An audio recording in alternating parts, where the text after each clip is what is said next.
इंसानियत का सफ़र बहुत पुराना है। करीबन 3 अरब साल पहले जिंदगी बहुत ही छोटी छोटी चीज़ों की शक्ल में दुनिया के एक छोटे से पेट्री डिश में तैर रही थी। वक्त के साथ जिंदगी ने धीरे धीरे अपनी शक्ल इख्तियार की।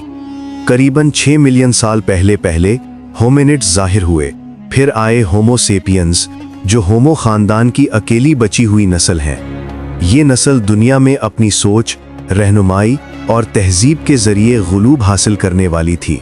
और इसी सफ़र में सोचिए कौन लेजेंड हो सकता है जो सिर्फ जिंदा रहने के लिए नहीं बल्कि अपनी हिम्मत, इल्म और मेहनत से दुनिया को बदल दे। वही असली लेजेंड है। मेसोपोटामिया की ज़रखेज़ ज़मीन पर इंसानी तरक्की का अगला कदम उठाया गया। करीबन 4000 कब्ले मसीह में दरियाए टिग्रिस और यूफ्रेटस के दरमियान शहर उरूक बस गया।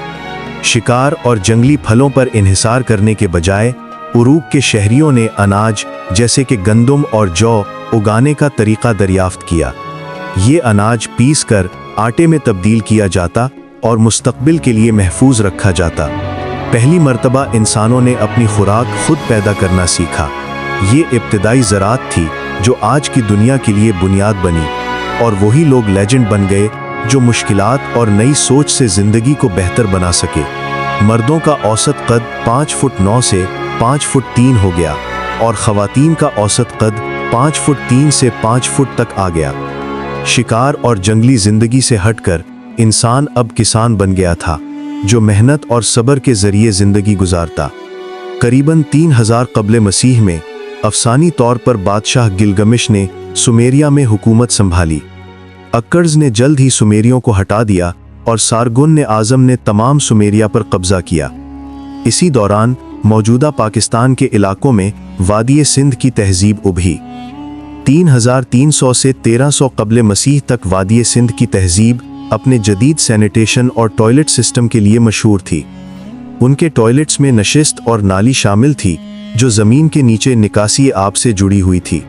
ये निज़ाम बीमारियों के फैलाव को रोकने में मददगार साबित हुआ। मिस्र में लोग ज़्यादातर एहराम बनाने में मशगूल थे क्योंकि कदीम मिस्री अक़ीदे के मुताबिक फ़िरौन की मौत के बाद उसकी रूह जन्नत में बस जाएगी। एहराम में फ़िरौन का जिस्म ममी किया जाता और कीमती सामान उसके साथ रखा जाता ताकि वो बाद अज़ मर्ग भी ताकतवर रहे।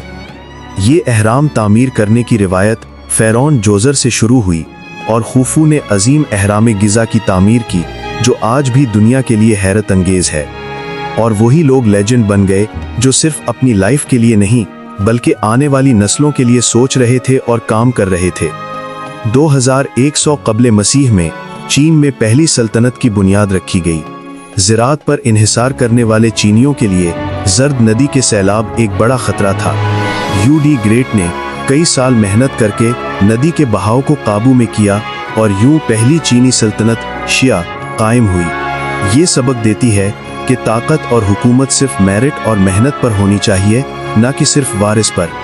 और वही लोग लेजेंड बन सकते हैं जो अपनी मेहनत, स्ट्रैटेजी और हिम्मत से मुश्किलात पर काबू पा लें।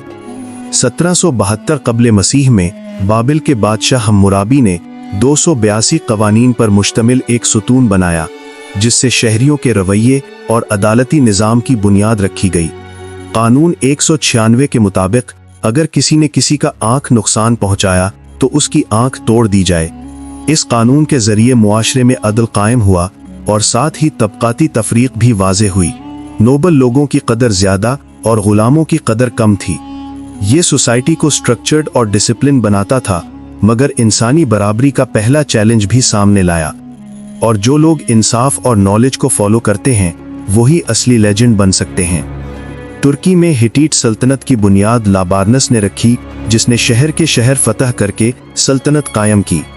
मिस्र और हिटीट सल्तनत के दरमियान जंग हुई जैसे कि रामसीस दोम और मुवताली दोम की लड़ाई, मगर बाद में दोनों ने अमन मुआहिदा किया जिससे तिजारत, इल्म और कल्चर का तबादला मुमकिन हुआ। ये दिखाता है कि जंग के बाद भी इंसानी समझ और डिप्लोमेसी जिंदगी का हिस्सा है। और वही लोग लेजेंड हैं जो सिर्फ लड़ाई नहीं करते बल्कि समाज और इल्म के लिए काम करते हैं। 1200 कब्ले मसीह में ओलमेक तहजीब मौजूदा मैक्सिको में उभरी जिसका पहचान 17 बड़े पत्थर के मजमुए हैं। ये मजमूए इंसानी चेहरों और जज्बात को डिपिक्ट करते हैं और आज भी हिस्ट्री में एक यादगार हिस्सा है। ओलमेक सोसाइटी के लोग एग्रीकल्चर और सेरेमोनियल सिस्टम्स के जरिए ऑर्गेनाइज्ड लाइफ जीते और वही लोग लेजेंड हैं जो सोसाइटी के लिए नए कॉन्सेप्ट्स और आइडियाज लाए। 1046 से 256 कब्ल मसीह तक झाऊ सल्तनत की बुनियाद रखी गई। मैंडेट ऑफ हेवन के उसूल के तहत हुक्मरान की ताकत उसकी फजीलत पर मुनहसर थी। कन्फ्यूशियस ने कन्फ्यूशनिज्म की तालीम दी, जिसमें एहतराम, वफादारी और जिम्मेदारी पर जोर दिया गया। लाओ त्ज़ू ने ताओइज्म की बुनियाद रखी, जिसका मकसद इंसान को फितरत के साथ हम आहंग करना था। ये दोनों फलसफे सोशल हार्मनी, एथिकल लाइफ और नेचर से राब्ता सिखाते हैं और वही लोग लेजेंड हैं जो इंसानियत और नेचर के दरमियान बैलेंस ला सकते हैं। करीबन 800 कब्ल मसीह में यूनानी शहर की रियासतें दुनिया में अपना असर डालने लगीं। मिलेट ने 90 से ज़्यादा कॉलोनीज बनाई। फिलॉसफी, डेमोक्रेसी और आर्ट के कॉन्सेप्ट्स यहाँ से इवॉल्व हुए। रोम की बुनियाद अफसानवी तौर पर रोम्युलस और रीमस ने रखी, जिसमें रोम्युलस ने रीमस को कत्ल करके शहर कायम किया।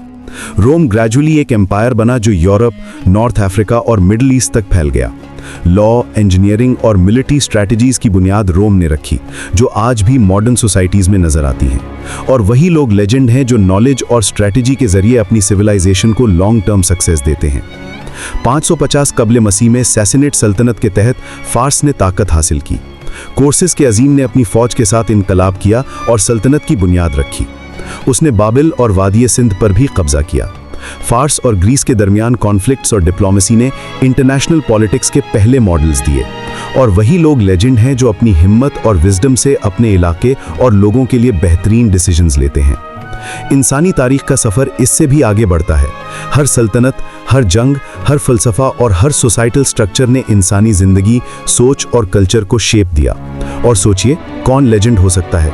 हर वो इंसान जो मेहनत, इल्म, क्रिएटिविटी और हिम्मत से सिर्फ अपनी जिंदगी नहीं बल्कि पूरी सोसाइटी को रोशन करता है, वही असली लेजेंड है। हर जनरेशन ने अपने चैलेंजेस का सामना किया और नए रास्ते खोले, जिनके असर आज भी हमारी सोसाइटी में नजर आते हैं। साइंस, आर्ट, फिलॉसफी और गवर्नेंस की एवोल्यूशन इंसानी जिंदगी को हर पहलू से बेहतर बनाती रही। और हर इंसान जो अपनी हिम्मत और सोच से दुनिया में पॉजिटिव इम्पैक्ट डालता है, वो लेजेंड बन जाता है।